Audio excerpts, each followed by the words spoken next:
Here's the script for the requested section. The feeling you get. That insatiable urge, that gnawing emptiness, that sense of being completely out of control. Maybe you felt it, struggled with it, even hated yourself for it. For so long we've been told these are signs of weakness, of moral failing, or a broken spirit. But what if I told you you're not broken? What if this isn't about weakness or failure at all, but something far, far deeper? You see, this isn't madness. This isn't a character flaw. This is not a pain, And every pain, every single one has a root. Carl Jung, one of the greatest explorers of the human psyche, once said that many vices aren't just destructive habits. They're desperate attempts to find something sacred.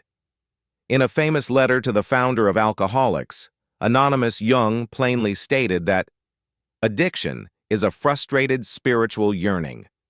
It's the soul's cry for meaning, trying to touch the infinite, and instead finding alcohol, drugs, excess chaos. He called it Spiritus contra Spiritum, the true spirit against the false spirit on the other side.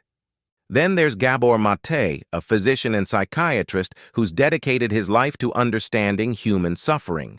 He puts it even more simply. The question is not why the addiction. The question is why the pain. For him, addiction isn't the problem.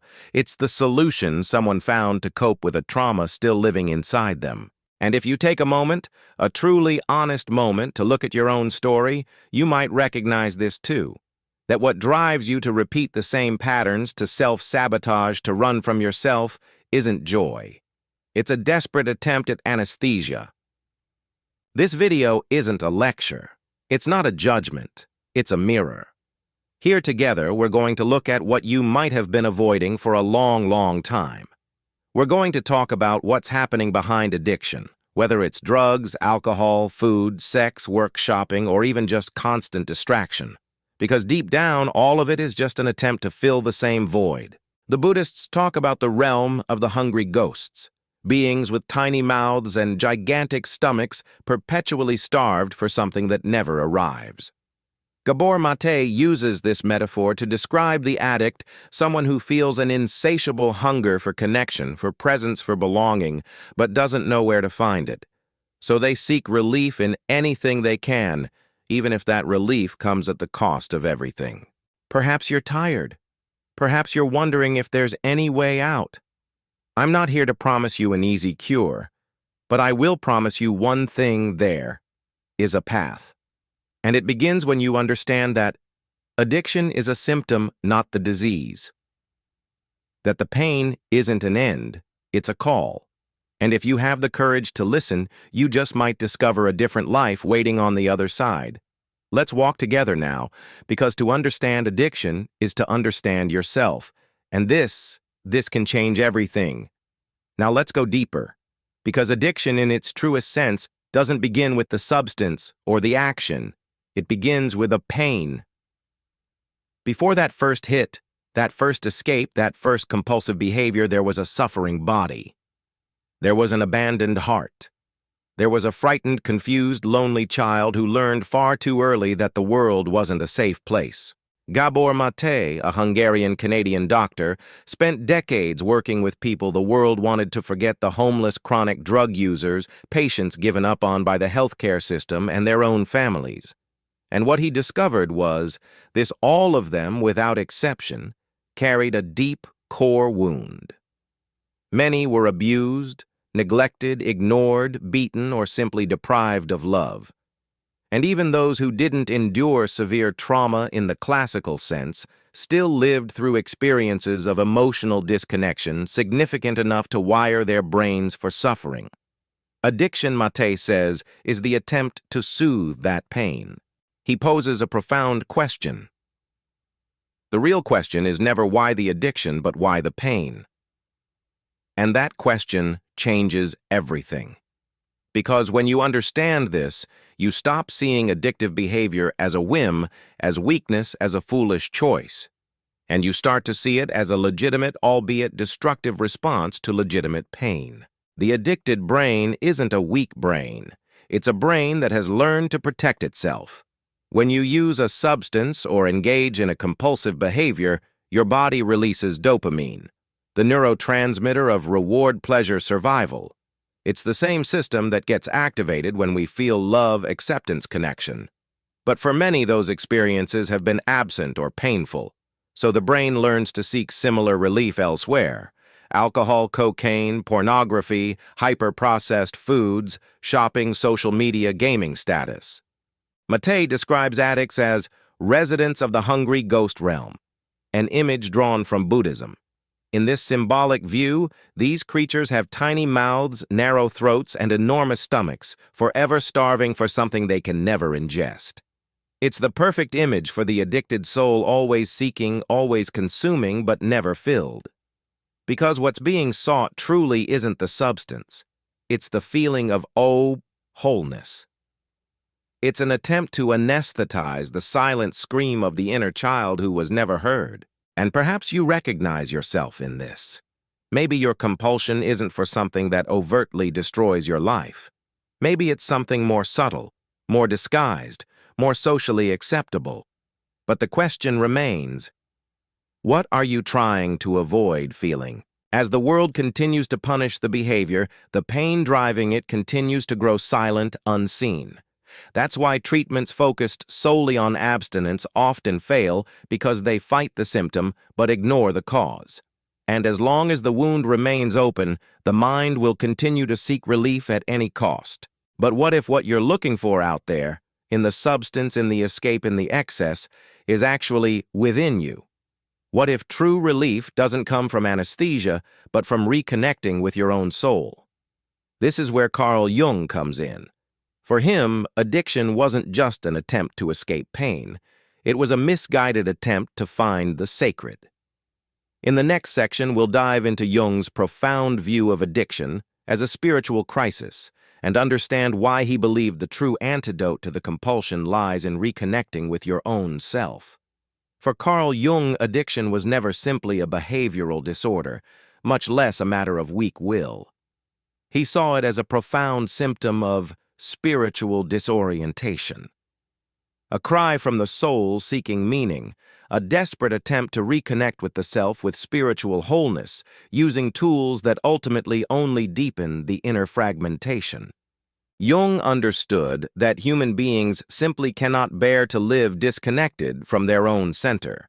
And when that connection is broken, whether by trauma, repression, societal conditioning, or a loss of identity, the psyche seeks to compensate. This compensation, when it doesn't find healthy or symbolic outlets, manifests through destructive means, obsessions, compulsions, addictions. It's as if the individual, having lost touch with their inner axis, begins to search for substitutes for the sacred.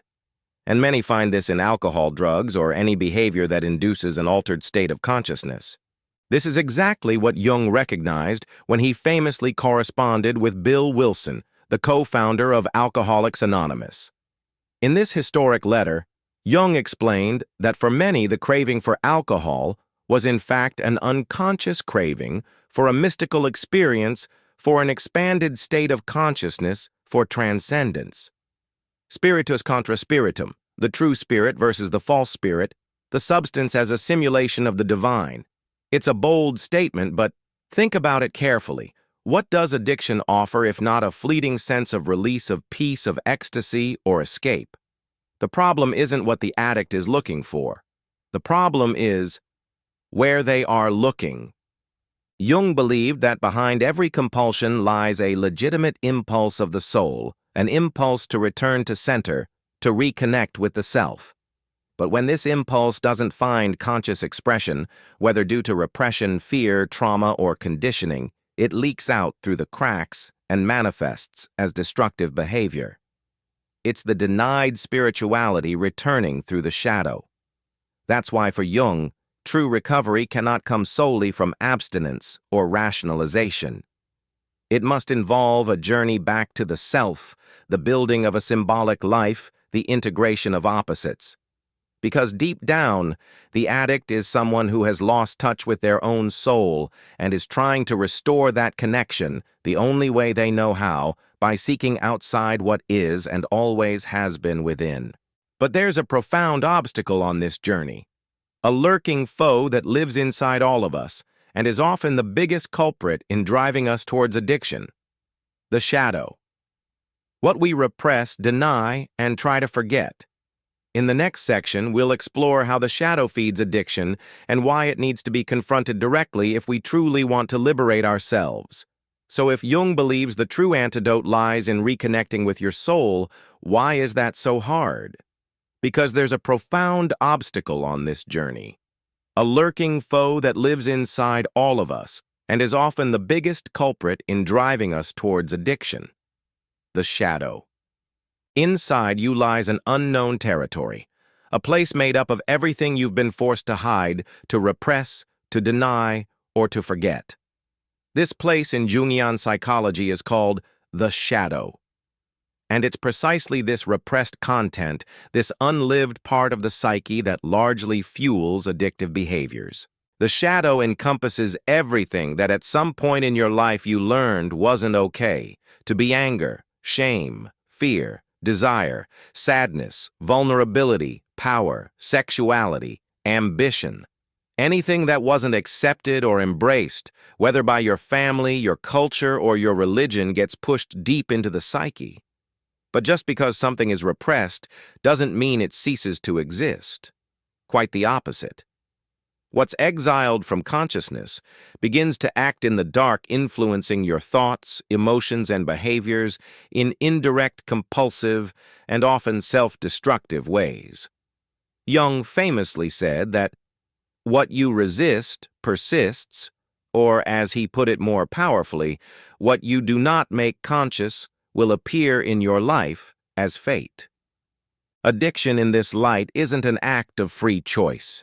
It's a symptom of a fragmented psyche. It's the shadow demanding an outlet. It's swallowed anger turning into inner rage. It's unprocessed pain transforming into a compulsion. It's stifled vulnerability masquerading as anesthesia. Think about it for a moment. How many times have you repeated behaviors you swore you'd stop? How many times have you sabotaged yourself even when rationally knowing it would hurt you? How many times have you felt possessed by a force that seemed bigger than you? This isn't a lack of discipline. This is unconscious content trying to surface. And the more you try to suppress it, the stronger it becomes. Addiction forms as a way to contain the overflow, a pressure valve for all that the conscious mind doesn't want or cannot face. And here's the trap. As long as you see addiction as the enemy, you'll only be fighting the symptom. The root lies deeper. It lies in what you don't want to look at. It lies in the shadow you're afraid to touch. But it's precisely there that the healing resides. The journey of deep recovery demands the courage to go down, to traverse the depths of the psyche, to name what has been hidden. It's painful, it's uncomfortable, but it's also liberating, because when you integrate the shadow, it no longer controls you. It becomes a part of your power, and no longer your tormentor. The shadow is the territory of your unresolved trauma, of an unhealed childhood of memories that have shaped your emotional and neurological circuits. In the next section, we'll dive even deeper, understanding how early traumas and experiences of disconnection create the fertile ground where addiction takes root, and why what a person has lived, even if they have forgotten it, lives on in every choice that individual makes. You see, the shadow is the territory of unresolved trauma, of an unhealed childhood of memories that have shaped your emotional and neurological circuits. And this is crucial. Before addiction ever existed, there was abandonment.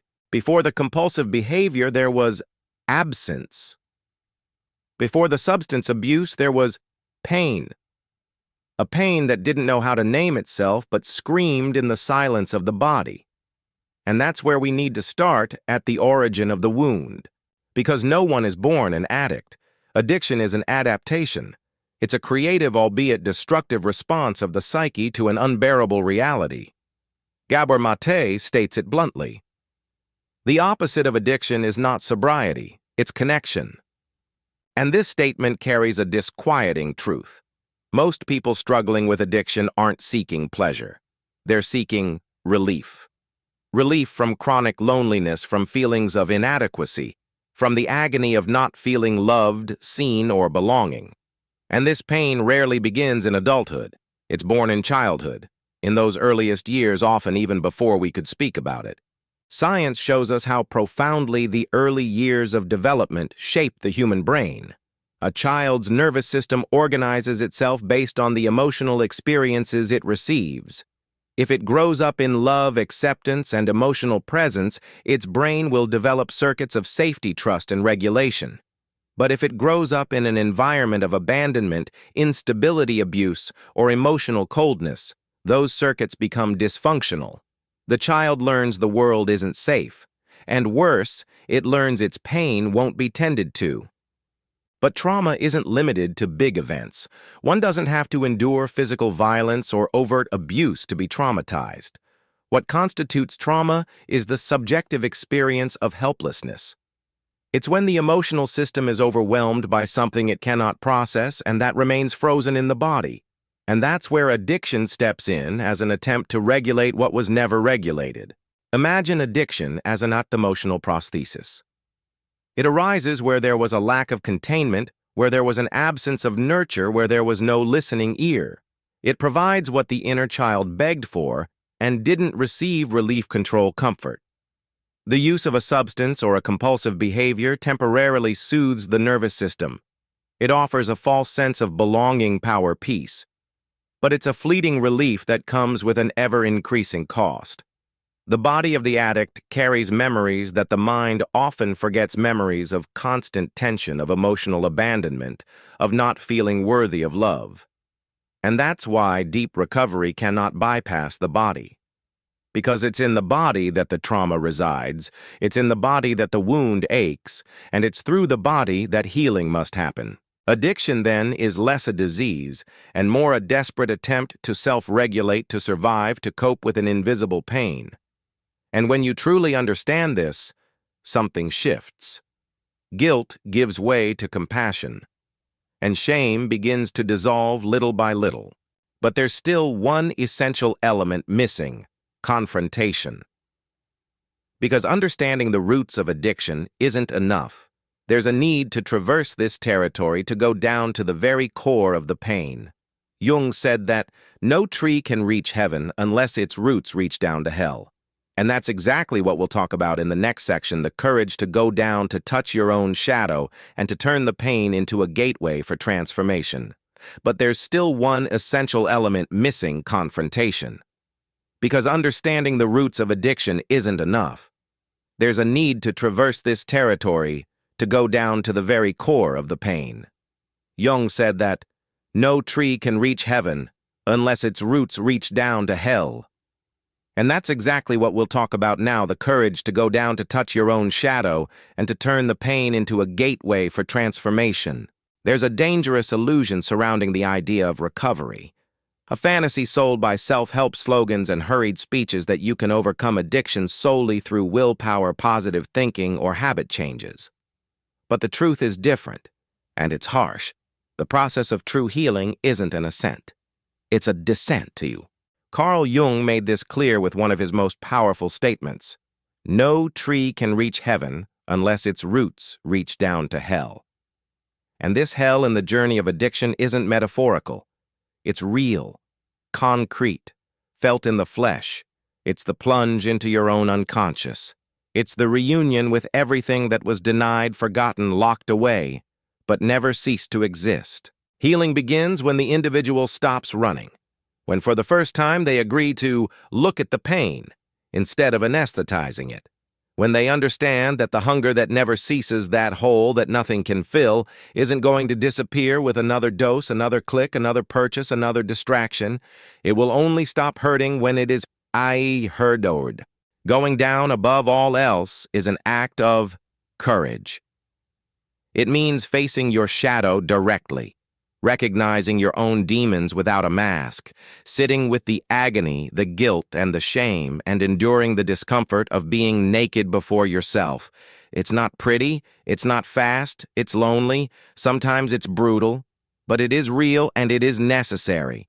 This process demands a complete shift in posture.